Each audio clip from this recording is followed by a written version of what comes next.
Shalom teman-teman semua. Senang kembali kita bisa belajar bersama-sama di tahun yang baru ini. Sebelumnya saya mengucapkan selamat Natal dan tahun baru 2022. Dan kali ini sebelum kita mulai lanjut ke pembahasan, klik tombol subscribe channel ini agar terus channel ini berkembang dan menjadi berkat buat teman-teman semua. Kali ini kita akan belajar atau masuk dalam konten BDTA atau belajar dari tokoh Alkitab.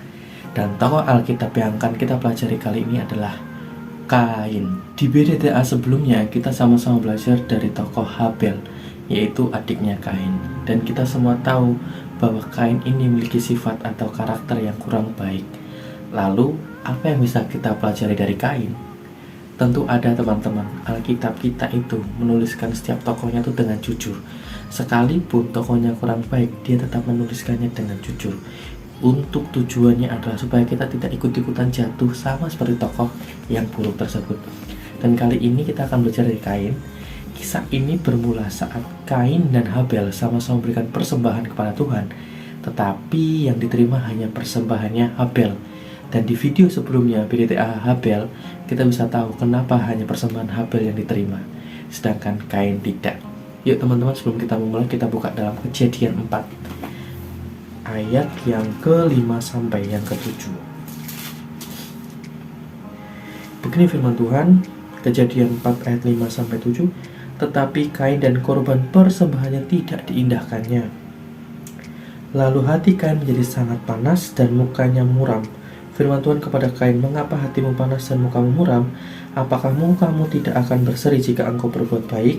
Tetapi jika engkau tidak berbuat baik, dosa sudah mengintip di depan pintu.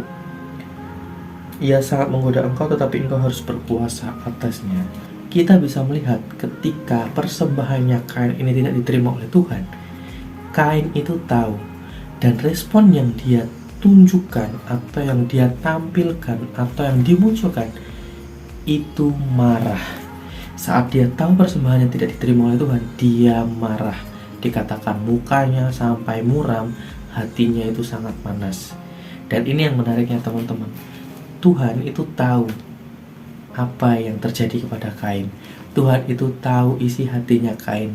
Tuhan tahu Kain itu sedang marah. Jadi teman-teman, ini bukti bahwa Tuhan itu maha tahu. Bahkan sampai kedalaman setiap hati kita, Tuhan itu tahu. Tuhan tahu kalau ada hati kita yang sedang tidak beres.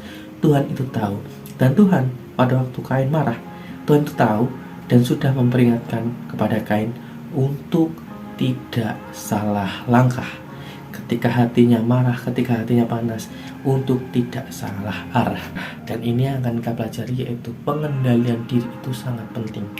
Ketika kita tidak bisa mengendalikan diri kita, akan berakibat fatal dan justru mungkin saja kita bisa jatuh ke dalam dosa dan kita semakin jauh dari kemuliaan Tuhan.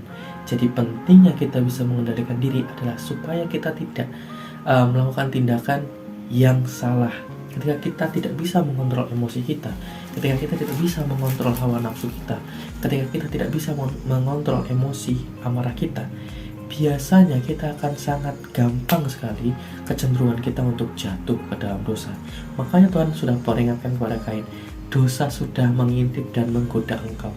Karena ketika hati kita sedang tidak baik, dosa itu sudah siap-siap supaya kita tuh jatuh juga teman-teman. Inilah pentingnya kita bisa mengendalikan diri kita. Dan ini yang tidak ada dari Kain. Kain tidak bisa mengendalikan dirinya ketika dia panas, dia marah, dia emosi.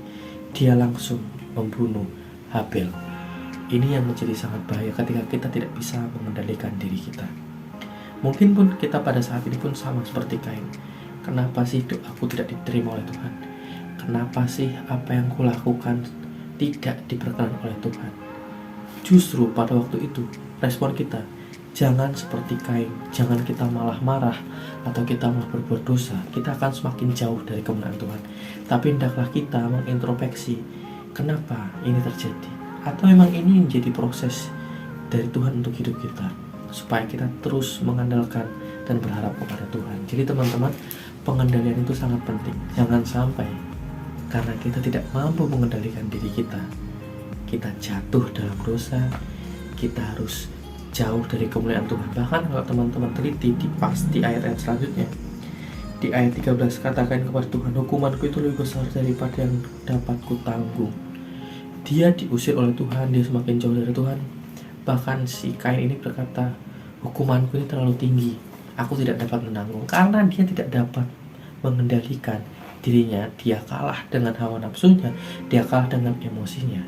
Dan ini yang terjadi. Betapa sangat mengerikan dan berbahayanya ketika kita tidak mampu mengendalikan diri kita. Jadi itu teman-teman yang kita bisa pelajari dari Kain. Kiranya kita mampu tidak melakukan seperti yang dilakukan Kain. Hendaklah kita terus mengendalikan diri. Bahkan pengendalian diri itu salah satu dari buah roh, teman-teman. Jadi ini yang dikehendaki oleh Tuhan, untuk kita tuh senantiasa mengendalikan diri kita dalam situasi, kondisi apapun. Itu saja teman-teman yang bisa saya bagikan. Kiranya boleh memberkati teman-teman semua. Klik like dan share video ini kepada teman-teman yang lain, sehingga yang lain pun dapat diberkati dan kita boleh belajar bersama-sama. Sampai bertemu di BTTA berikutnya atau video berikutnya. God bless you.